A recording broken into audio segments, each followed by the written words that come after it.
Un des objectifs de la FORAP est d'accompagner les établissements de santé dans la démarche de certification.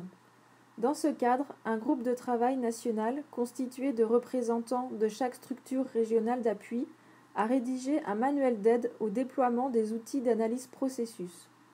En complément, il coordonne le travail de groupes régionaux multi-établissements et multiprofessionnels en charge d'élaborer pour chacune des thématiques du compte qualité une grille d'analyse processus. Ce tutoriel vous explique comment utiliser ces grilles. Il est très important que chaque établissement les adapte à son propre fonctionnement. L'outil est un fichier Excel constitué de plusieurs onglets. À l'ouverture, pensez à activer le contenu pour le bon fonctionnement des macros. Les 3 premiers onglets contiennent les éléments nécessaires à la prise en main de l'outil et la description du processus sur lequel vous allez travailler.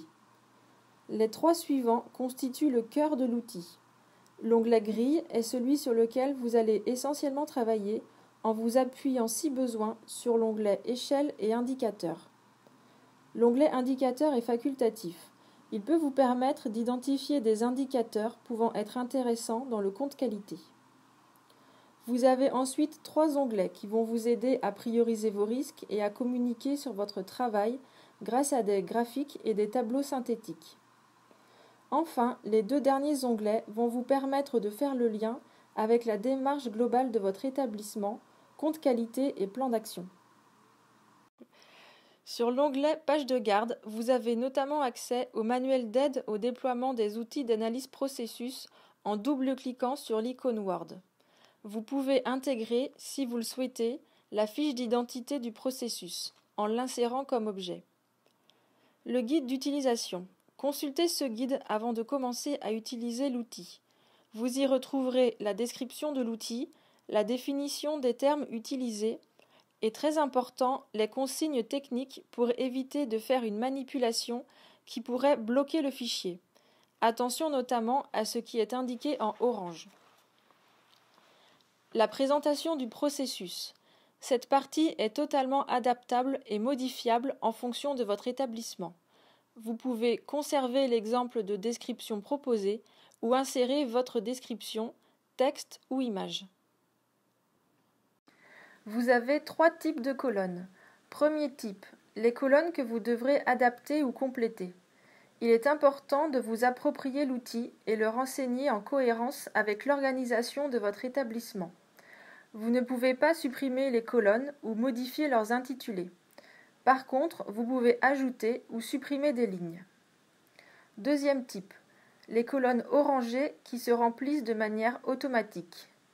Enfin, les colonnes facultatives, criticité pondérée, indicateurs et réflexion de groupe. Cette colonne réflexion de groupe pourra être reprise dans le champ analyse des résultats de chaque risque du compte qualité. Une fois que vous aurez terminé de renseigner votre grille, vous allez pouvoir générer les tableaux et graphiques qui vont vous aider dans votre analyse et votre priorisation des risques. Vous avez 5 étapes pour cela. Première étape. À droite de la grille, cliquez sur le bouton « Mise à jour du tableau ». Pour la deuxième étape, rendez-vous sur l'onglet « Synthèse ». Cliquez sur le bouton « Pour actualiser le tableau », cliquez ici. Cela va générer la liste des risques, défaillances, dysfonctionnements classés par domaine de risque. Le tableau sur l'onglet Synthèse Manip sera automatiquement généré au moment où vous cliquerez sur cette étape. Ce tableau Synthèse Manip vous permet de consulter la liste des risques et de travailler dessus en filtrant les données. Par exemple, vous pouvez afficher la liste des risques de la plus forte criticité à la plus faible criticité, ou encore la liste des risques ayant une criticité supérieure à 15. L'étape 3 se trouve sur l'onglet Graphique. À cette étape, vous pouvez choisir le nombre de risques que vous souhaitez afficher dans le tableau.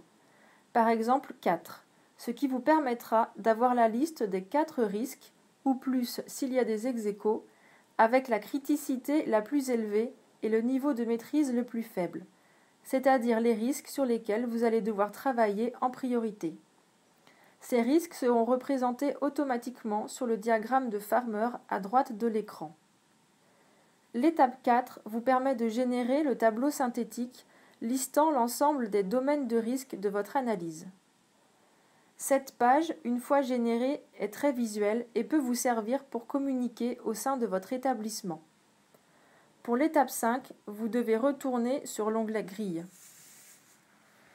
Le bouton « Mise à jour du classement risque » vous permet d'afficher de manière automatique le numéro du risque R1, R2, R3 que vous pourrez utiliser dans l'onglet « Plan d'action ».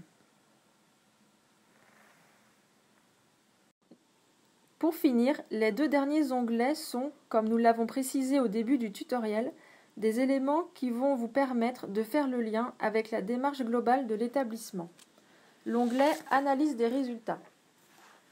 Sur cet onglet, vous allez pouvoir saisir une synthèse globale de votre analyse de risque. Cette synthèse facultative pourra être copiée dans le compte qualité sur SARA dans la rubrique « Analyse et plan d'action ». Pour faciliter le remplissage du compte qualité sur SARA, le format du plan d'action SARA a été repris à l'identique. Si vous souhaitez accéder aux outils d'aide à l'analyse processus ou être accompagné pour leur utilisation, nous vous invitons à prendre contact avec la structure d'appui de votre région.